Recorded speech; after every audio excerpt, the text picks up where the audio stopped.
Okay, today I'm going to explain how to update a live website with a Git repository. And many people choose to edit and update websites on the laptop, while the live website is actually on a remote server somewhere else. And forwarding all the changes made on the laptop to the server by hand is incredibly painful. So it's really useful to just set up a Git repository on the live server and then use Git push to automatically push all the changes to the live server. But there does not seem to be too many useful guides on the internet for this, so I thought I might do a video to show how to do it.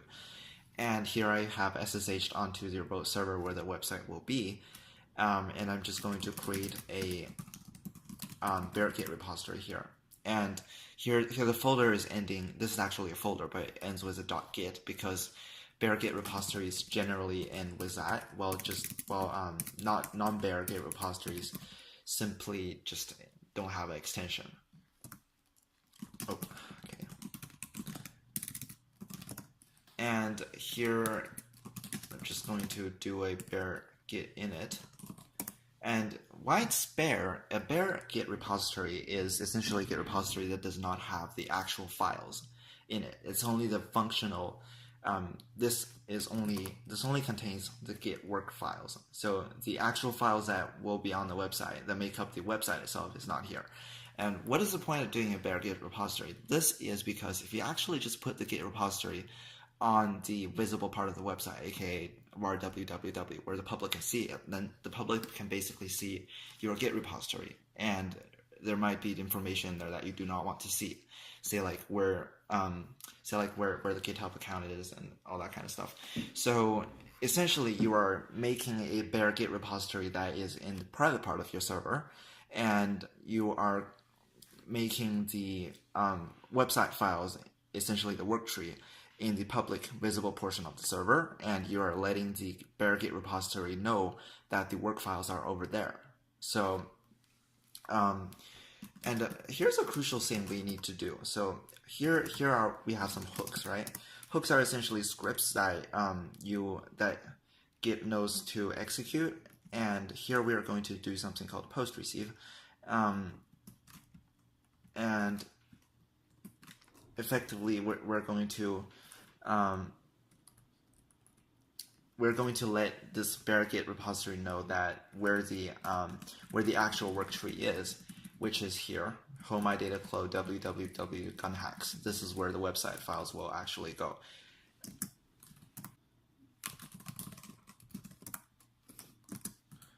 Right, and it's there. So we just chmod this. Because this is a script, it has to be, this is of course a bash shell script, so it has to be executable, and we see a term green, which is good.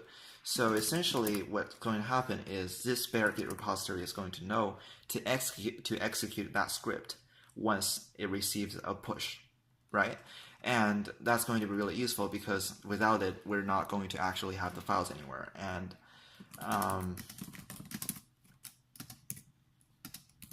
yeah, so we have to add a remote here. Add live.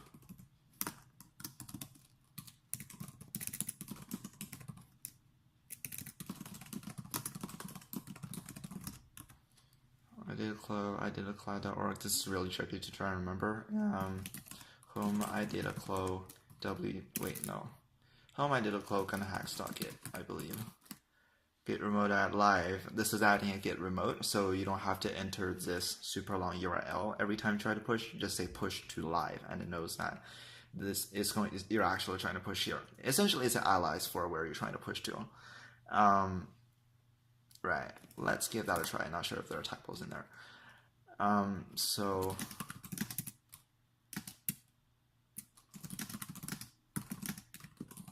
git push live master. Right, so I think that worked. And let's go to, okay.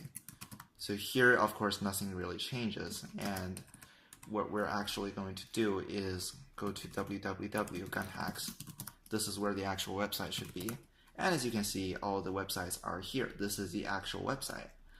And nothing was here before. And now if any changes are made to the local Git repository and you commit, and then and then you push again to here, the changes will be copied here. So actually, here is a tmp.txt, right? And I've just deleted that on the local side. So what I'm going to do is git add all here, git commit, and deleted.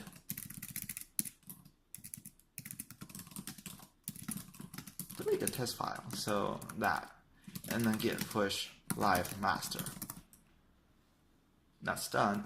And we see that tmp.txt had disappeared automatically, because what Git had done is it saw that tmp.txt was deleted on the local laptop, and it's essentially helping you delete it on the remote server. So yeah, that's how it works, and it's pretty awesome. So actually, .org gun hacks. And then we have gun hacks website on this. So yeah, that's pretty cool. So that's essentially how you maintain a live website using Git repositories, so you do not have to update everything on your own. And this can actually go beyond just updating websites, because this can actually be really useful on data transfers too, because I know that when, say, perhaps if you're doing machine learning, you have a lot of training data samples, right? And these training examples, if you just try to do SFTP, they can be a huge hassle to try and transfer. And if you just set up a Git repository on the server and you push to that, the Git essentially automatically copies everything to there, and that can be really useful too. So yeah, there are many situations in which this can be useful. Hope this helped.